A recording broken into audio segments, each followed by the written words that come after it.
கள்ளக்குறிச்சி விவகாரத்தில் அரசின் மெத்தன போக்கை கண்டித்து அதிமுக சார்பில் மதுரை பேச்சியம்மன் படித்துறையில் கருப்பு சட்டை அணிந்து முன்னாள் அமைச்சர்கள் செல்லூர் ராஜு, உதயகுமார், எம்எல்ஏ ராஜன் செல்லப்பா தலைமையில் ஆர்ப்பாட்டம் நடைபெற்றது. ஆர்ப்பாட்டத்தில் கள்ளச்சாராய புழக்கத்தை கட்டுப்படுத்த தவறிய திமுக அரசை கண்டித்தும், கள்ளச்சாராயம் அருந்தி பலர் பலியான சம்பவத்துக்கு பொறுப்பேற்றும் சட்டம் ஒழுங்கை பாதுகாக்க தவறிய முதல்வர் ஸ்டாலின் பதவி விலக வலியுறுத்தி கோஷங்கள் எழுப்பப்பட்டன.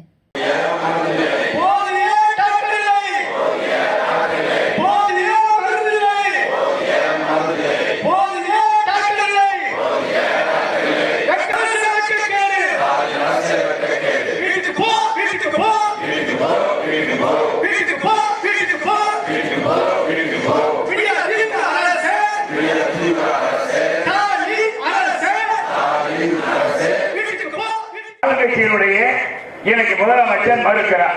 அவருடைய ஊதுகுழலாக இன்னைக்கு சட்டத்துறை அமைச்சர் சட்டத்துக்கு புறம்பாக சட்டமன்றத்தில் இன்னைக்கு நம்ம வழக்கு கொடுக்கிறோம். நீதி அரசருக்கு வழக்கு அங்கே இருக்கிறது. அதற்கு முன்பாக இவர் முன்வந்து ஒரு கருத்தை சொல்கிறார் என்றால் என்ன நியாயம்? ஆளுகிற திராவிட முன்னேற்ற கழகத்திற்கு எந்த அருகதையும் இல்லை, மக்களை ஆள தகுதி இல்லை, நிர்வாக திறன் அற்றவிட்டது, எல்லா நிர்வாகமும் சமைத்து விட்டது. மதுரையில பாருங்க, எங்க பார்த்தாலும் சாக்கடை, எங்க பார்த்தாலும் சாலையில் குண்டு குடியுமாறு, நிதி இல்லை. போடப்பட்ட சாலை அத்தனையும் அண்ணா திராவிட முன்னேற்ற கழகத்தில் கொண்டு வரப்பட்ட சாலை. இதுதான் நடந்தது. இவர்கள் என்ன சாதனை செய்திருக்கிறார்கள்? எந்த சாதனையும் செய்யவில்லை, எதையும் கிழிக்கவில்லை இந்த அரசாங்கம். இன்னைக்கு 3 ஆண்டுகள் ஆகிவிட்டது. 3 ஆண்டுகளாக மக்கள் பட்ட துன்பங்கள், துயரங்கள் தான் அதிகம். இந்த ஆட்சியாளர்களா இன்னைக்கு கடன்தான் தொல்லை, மாணவர்கள் படிக்க முடியவில்லை.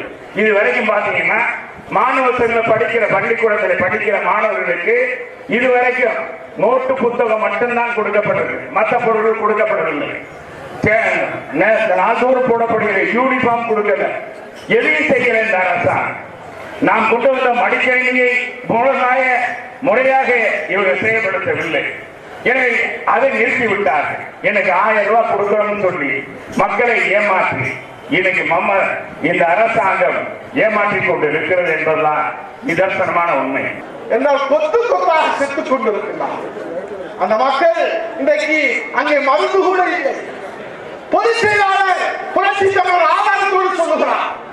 அந்த மக்கள் நல்வாழ்வுத்துறை அமைச்சர் இரவாக மகாராஷ்டிரா மாநிலத்திலே கொள்முதல் செய்து கணக்கு காட்டினார். நாங்கள் கணக்கு காட்டுவதற்காக புரட்சி தமிழர் ஐயா எடப்பாடியார் கேட்கவில்லை, மக்களின் உயிரை காப்பதற்காகத்தான் கணக்கு கேட்டார் என்பதை நீங்கள் மறந்துவிடக் கூடாது.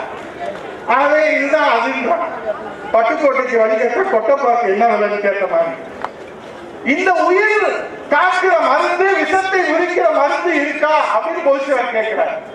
அதுக்கு இன்ன தேதிக்கு பதில் இல்லை. ஆகவே கற்கட்ட பிறகு சூரிய நமஸ்காரம் நீங்கள் கொடுக்கிற அந்த நிவாரணம் மக்களை வாழ வைக்காது, அவர்களை பாதுகாக்காது. இன்னைக்கு அண்ணா திராவிட முன்னேற்ற கழக தொண்டர்கள் பொதுச் செயலாளருடைய ஆணைக்கிழங்க வீதியிலே இறங்கி போராடுகிறோம் என்று சொன்னார். இனி ஒரு சம்பவம் இதுபோல் இந்த தமிழ்நாட்டிலே எப்போதும் வரலாற்றிலே நடைபெற கூடாது என்கிற மக்கள் தங்களுடைய அக்கறையோடு தான். அதே கிராமத்தில் சொல்லுவாங்க, இவ்வளவு நேரம் நாங்க கத்துனாலும் கிராமத்தில் சொல்லுவாங்க, நல்ல மாட்டுக்கு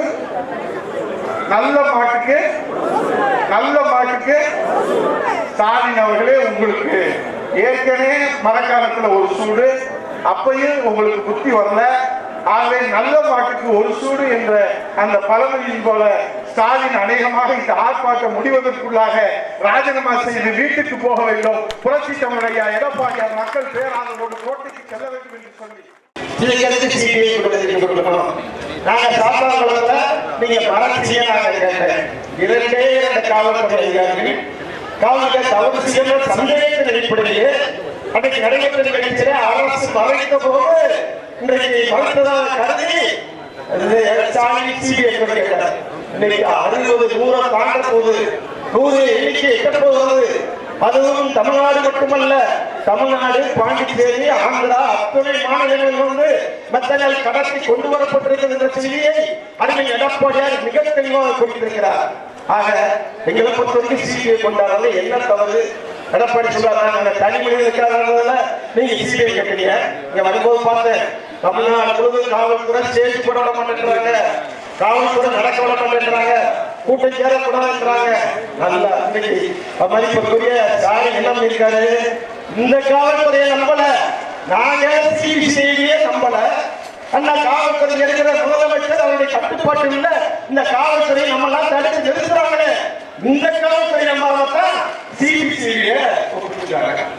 நீ நிர்வாக திறமையான இந்த காவல்துறை வச்சு கண்டுபிடிச்சிருக்கணும்ல, நியாயத்தை கண்டுபிடிச்சிருக்கணும்ல, இதை விட்டுட்டு சிபிசிஐடி எங்களுக்கு சிபிசிஐடி மேல நம்பிக்கை இல்லை, அதை சிபிஐ கொண்டு வா என்று சொல்லுகிறோம்.